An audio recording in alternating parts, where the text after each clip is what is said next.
আসসালামু আলাইকুম ভিউয়ার্স, আশা করি আল্লাহর রহমতে সকলের দোয়ায় আপনারা ভালো আছেন। আলহামদুলিল্লাহ, আল্লাহর রহমতে আমরাও ভালো আছি। আজকে আমি আপনাদের সাথে শেয়ার করব দুপুর এবং রাতে খাবো বলে যা রান্না করেছি, তাই আশা করি আপনাদের ভালো লাগবে। প্রথমে হচ্ছে আমি চিকেন বলটা দেখিয়েছি, এটা হচ্ছে রাতের খাবার হিসেবে রান্না করেছি। আর আমি দুপুরের খাবার হিসেবে রান্না করেছি চিংড়ি মাছ আর বেগুন দিয়ে একটা ভুনা, আলু আর হচ্ছে মুরগির ঝোল। এটা আমি মুরগিটা হচ্ছে ভিজাতে দিয়েছি, আর বেগুন রান্না করার জন্য বেগুনও নিয়ে নিয়েছি, সাথে নিয়েছি একটা টমেটো। এখন আমি হচ্ছে মুরগিটা রান্না করার জন্য যা যা লাগবে সব কিছু একসাথে রেডি করে চলে আসছি। মুরগিটা আমি কেটে ধুয়ে নিয়েছি পরিষ্কার করে। আর এখানে নিয়েছি আস্ত পেঁয়াজ, আস্ত গরম মশলা, যা যা লাগবে আমার, এলাচ, দারুচিনি, লবঙ্গ, তেজপাতা। আর নিয়েছি আলু আর শুকনো মশলা আমার যা যা লাগবে। এখানে যেটা বাটা দেখতেছেন ওটা হচ্ছে আদা, রসুন, পেঁয়াজ, একটা টমেটো 4 ভাগের 1 ভাগ দিয়ে আমি ব্লেন্ডারে ব্লেন্ড করে নিয়েছি। রান্না করার জন্য একটা হাঁড়ি বসিয়ে দিয়েছি চুলায়, দিয়ে দিয়েছি পরিমাণ মতো সরিষার তেল। আপনারা যে যে তেল খান রেগুলার রান্নার তেল দিয়েও করতে পারেন। আর তেলের পরিমাণটা হচ্ছে যে যেরকম তেল খেতে পছন্দ করেন সেরকমই দিবেন।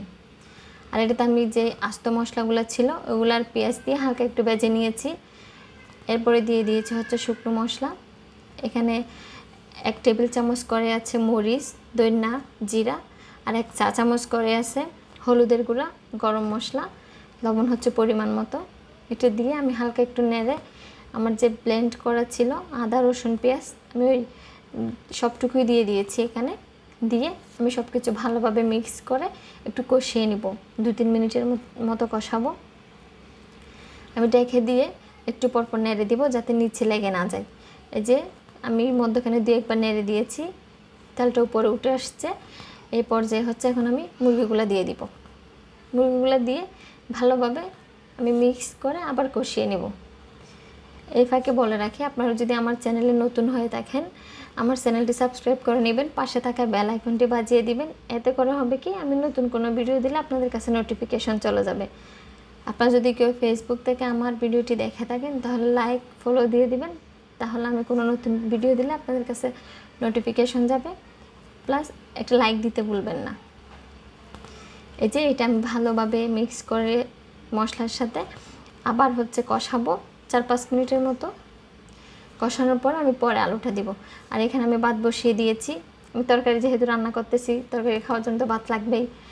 আর আমরা যেহেতু বসা ভাত খাই সেহেতু ভাতটা বসিয়ে দিলাম, 2 চুলায় 2টা একসাথে হয়ে যাবে। এটা আমি মধ্যখানে এসে ফাঁকে 2-3 বার নেড়ে দিয়েছি, 4-5 মিনিট মতো কষিয়ে নিলাম মাংসটা। এখন আমি আলু দিয়ে একটু ঢেকে দিব, কিন্তু এর পরেও এটাকেও আমি আরও 2-3-4 মিনিট কষাবো। একটু পর এসে নেড়ে দিব যাতে নিচে লেগে না যায়।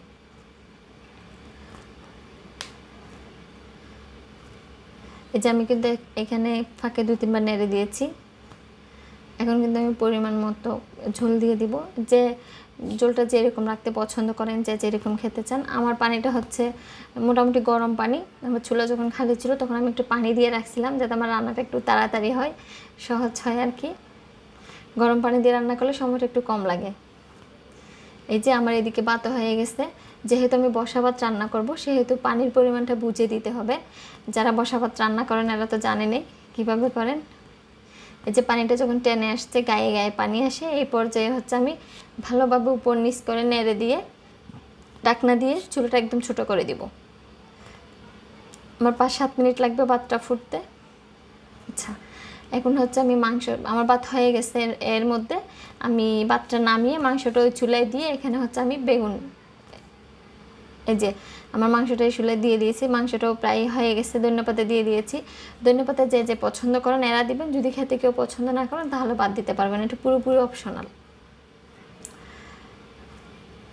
এই যে আমি হচ্ছে বেগুনটা লবণ, হলুদ, মরিচ মেখে রেখে দিয়েছিলাম, এটাকে আমি হালকা একটু বেজে নিব। এটা কিন্তু একদম বেগুন ভাজার মতো কড়া করে ভাজার কোনো দরকার নেই, হালকা একটু ভাজলেই হবে। আমি যেহেতু বেগুনিটা আবার ভুনা করব সেহেতু আমার এখানে চিংড়ি মাছ লাগবে, পেঁয়াজ লাগবে, এটাও আমি কেটে রেডি করে নিলাম। আমার শুকনো মশলাগুলো যা লাগবে তাও আমি রেডি করে নিব এগুলো ভাজতে ভাজতে। এই যে আমার ভাজা হয়ে গেছে, এটা আমি উঠিয়ে বাকি যেই বেগুনগুলো আছে সেগুলো আমি এভাবে বেজে নিব। এটা কিন্তু একদম আবার বলতেছে একদম কড়া করে ভাজার দরকার নেই। এই রান্নাটা খুবই টেস্টি হয়, বাচ্চারা তো অনেক পছন্দ করে। আমি একটু টক পছন্দ, মানে এটাতে টক দিয়ে খেতেই পছন্দ করি, তাই আমি টমেটোটা ব্লেন্ড করেও দিব, আবার হচ্ছে আস্তেও দিব। আস্তে মানে কুচি করা। আপনারা যদি চান যে না এটা টমেটো ইউজই করবেন না, তাহলে না দিলেও সমস্যা নেই।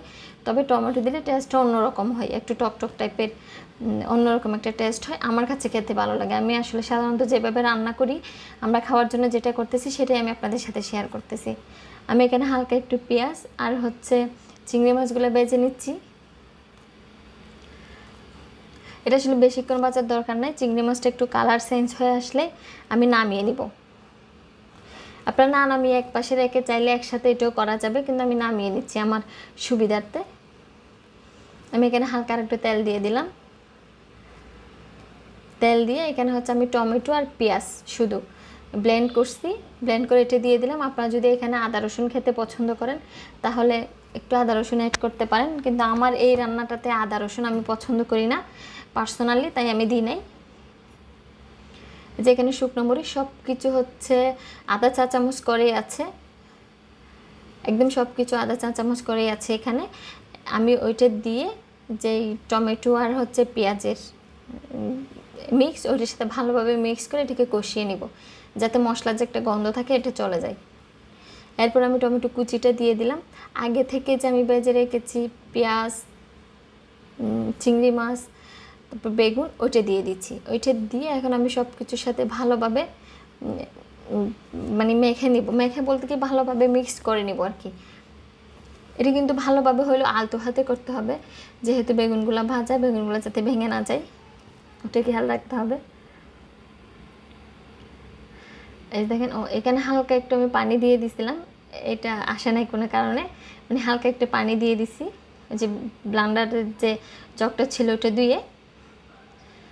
এটা কিন্তু খেতে খুবই টেস্টি হয়, বাচ্চারা খুবই পছন্দ করে। আর আপনারা যদি জাল একটু বেশি খেতে পছন্দ করেন তাহলে জালটা বাড়িয়ে দিতে পারেন। আমি কিন্তু মরিচটা চিড়ে দিই নাই, আস্তই দিছি, যাতে মরিচের একটা সুন্দর ফ্লেভার আসে, এই জন্য। আর ধনেপাতা দিয়ে দিছি। আপনারা যদি জাল পছন্দ করেন তাহলে মরিচটা একটু ছিঁড়ে দিবেন, তাহলে জাল বের হবে। এই যে আমার এটা রান্না হয়ে গেছে। আমি রান্নাকে সবসময় সহজ করে করার চেষ্টা করি, অল্প সময়ে সহজভাবে মজা করে যেভাবে রান্না করা যায় ওইটাই সবসময় চেষ্টা করি।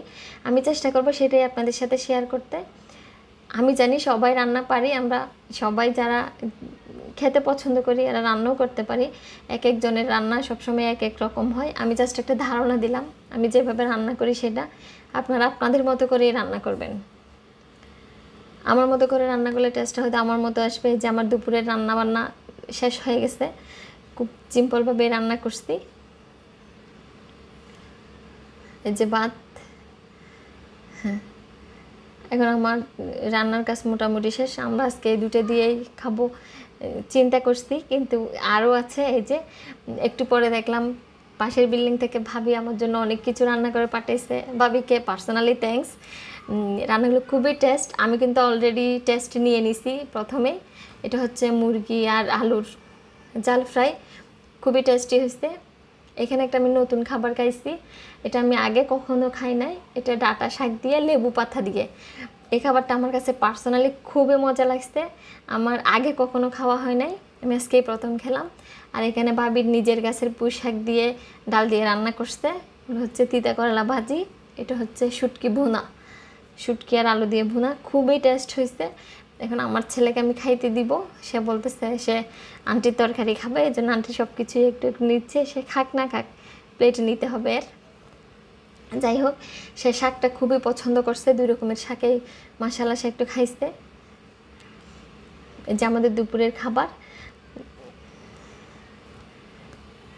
আমি আর আমার ছেলে একসাথে খাচ্ছিলাম, যেহেতু আমার ছোট বাবু আছে, ওকে দেখার জন্য আসলে আমরা এখন একসাথে 3 জন বসে খাওয়াটা অনেক সময় হয়ে ওঠে না, বাবু ঘুমানো ছাড়া।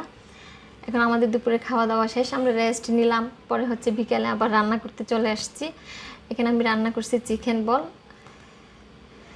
এটা দেখতে শুধু সুন্দর না, খেতে তো অসাধারণ। এটা বাচ্চারা খুবই পছন্দ করে, বাচ্চারা তো পছন্দ করে, বড়দেরও খুবই পছন্দ। মার্জকের বাবা এটা অনেক মজা করে খাইছে।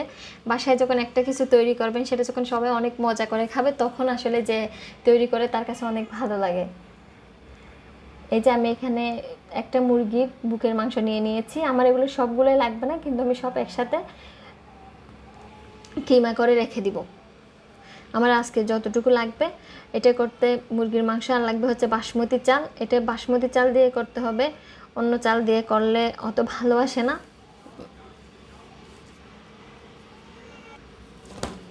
এটা বাসমতি চাল দিয়ে করতে হবে, অন্য চাল দিয়ে ভালো আসবে না।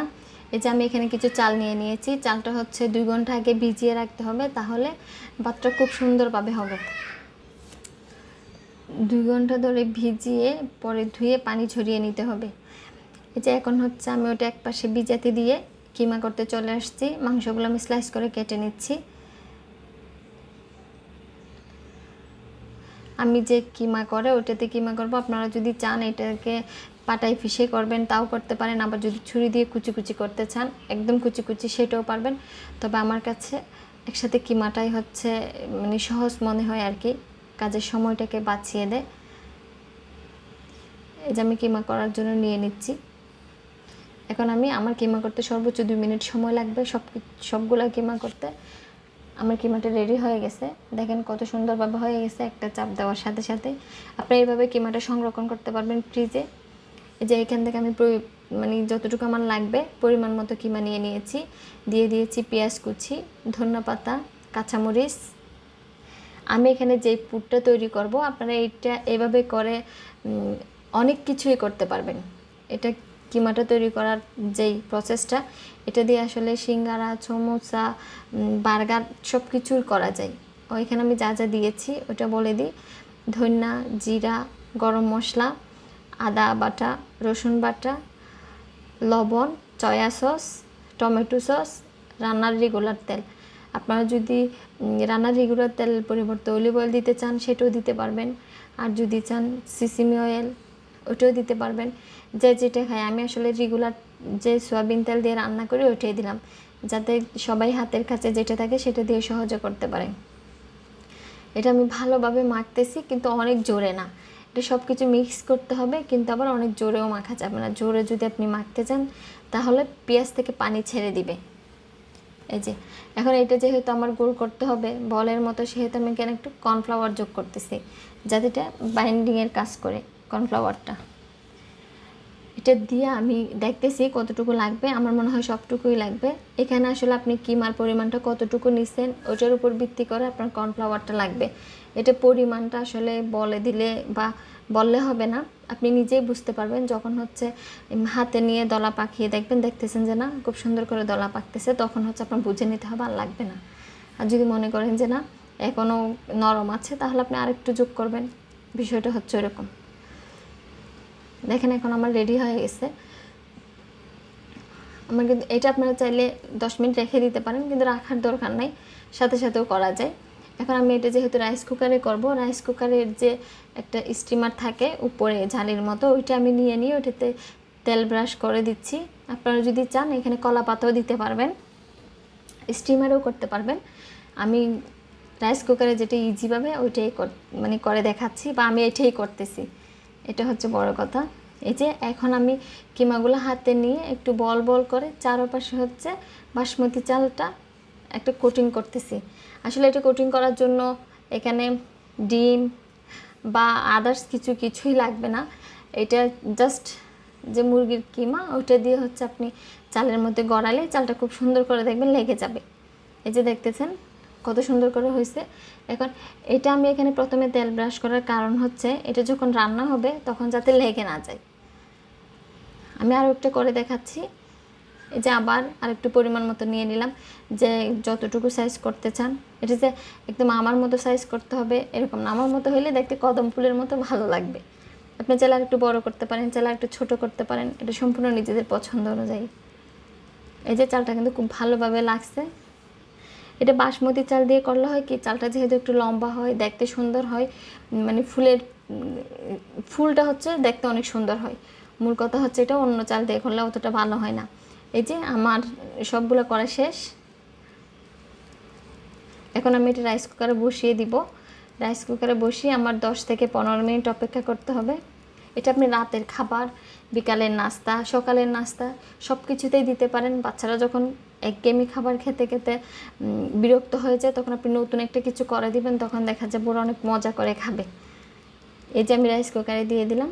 আমি কিন্তু আগে থেকে পানিটা গরম করে নিয়েছি, রাইস কুকারে আগে পানি দিয়ে পানিটা সিদ্ধ করছি, এরপর এটা দিছি। আশা করি আমার রেসিপিগুলো আপনাদের ভালো লেগেছে। সবাই ভালো থাকবেন, সুস্থ থাকবেন, আমাদের জন্য দোয়া করবেন। সবাই ট্রাই করে আমাকে জানাবেন আপনাদের কেমন লেগেছে। আল্লাহ হাফেজ।